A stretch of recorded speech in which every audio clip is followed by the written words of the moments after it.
Hey YouTubers, Test Jess 1 here. I just want to say a few words. Okay, I've nearly finished my Michael Myers. Just waiting on the stand to come through. Could be any time really, coming from England to Australia. But other than that, I'm just want to move on to my next project. It's going to be Jason Voorhees. I collected this character. He's 10 inches tall. The body is pretty average. I mean, I painted it up really well. But as usual, I've got a bit of a gripe with the legs. I'll just move him up.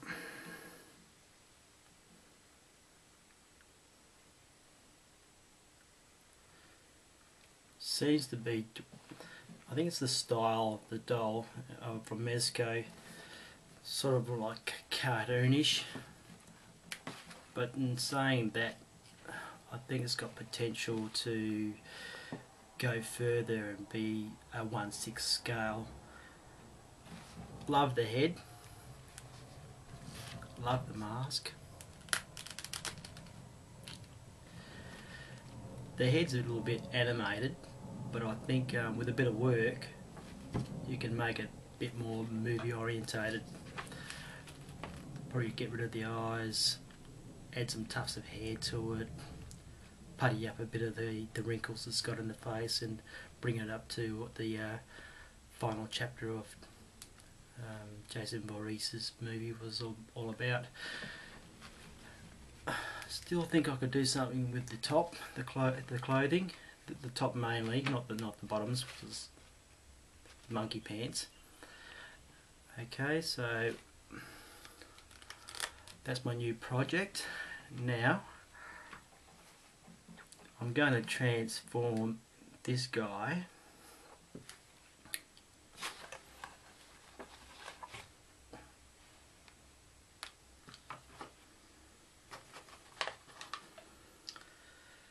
onto this guy.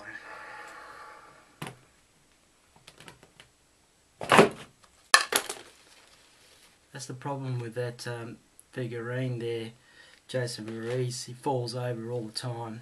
Quite annoying actually. Can't wait to change him into something that's more sturdy.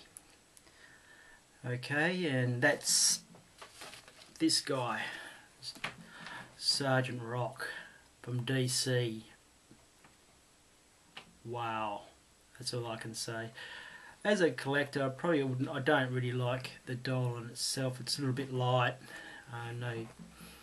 No solid parts to it, but the detail and the muscles and the veins and it's got real good stiff joints, solid shoulders, real strong. Just real cheap plastic, but I'm gonna try to incorporate a bit of this Jason Voorhees onto this character. So I mean, what I've got for, I think it was $70 I paid for it. The postage killed me a bit, but they got it to me really quick. You get a heap of bullets, real soft, okay, a really good helmet, some torn and tattered clothing top, an army issue belt and bottle. Pretty good stand. Real sorry, out of there. Okay, real solid base. Probably one of the biggest bases I've got out of all the collection that I've got. You also get a knife, bang, 4 sets of grenades, which I'll probably use on my Joker that I got from Hot Toys. Probably line it under his jacket, because I know he uses a few hand grenades in the movie. I'll look into that later on. But overall, this guy's a monster. He is huge. He makes my Michael Myers look tiny. He makes everyone look tiny. He is around 14 inches tall, maybe a little bit more. He's freakily huge. And he's going to make a really good Jason Voorhees. That's my project. Okay. I try to stay in the price range of $100, give or take, when I'm going to go customizing. I don't want to go buying a Jack Sparrow's Hot Toys for $200 and start hacking at the piece and customizing it. Yeah, I mean, you've got to be realistic. The guys in Black Ops Toys have a artist's corner from Jan Hansen, which I really like that site. They deal a lot with 1/6 scale.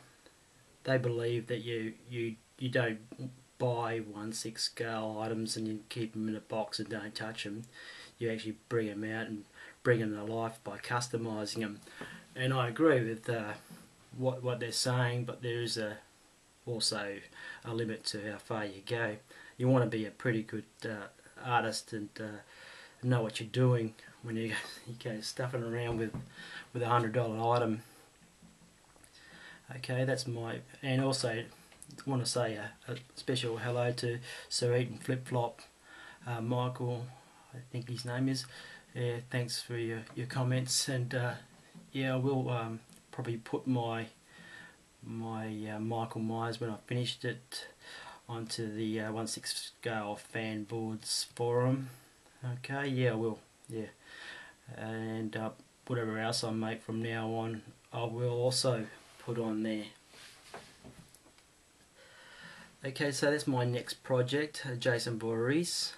I think it's going to look really good. The only problem I'm going to probably have is finding some pants that will fit him, because he's got huge legs, really musty legs, and really long legs. Just have a. I'm going to show you again. He's just an absolute. I'll give you a bit of a close up, because there's not much that I can hardly get him on the screen. Okay, that's as close as I can get. Okay, probably going to use his head, in a custom in the future of Fire and Ice. The Wolf Man, the head in that double axe wielding character. I'm not too sure what his name is, but he's got a very good likeness to this guy's head. So a future custom. Might even throw in a horse with him as well. Okay, just got to find a body to suit him. It has to be a fairly muscly one. So if you ever get the chance to see that animation of Fire and Ice, check it out. It's quite good. Okay, I'll just zoom in to the actual veining on the arms. Really good. The hands are wide, so you can shape the hands.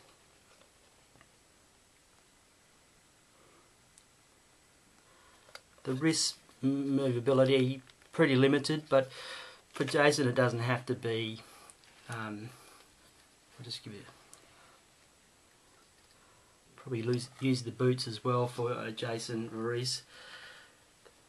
Yeah, you don't have to use a lot of mobility with Jason.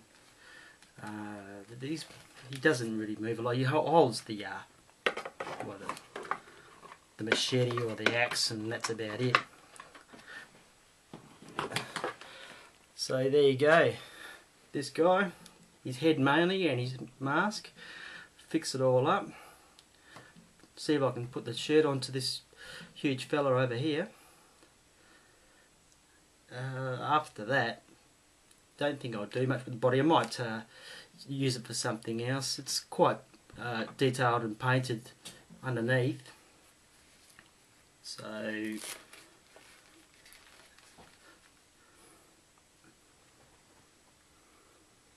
okay. So I'll post this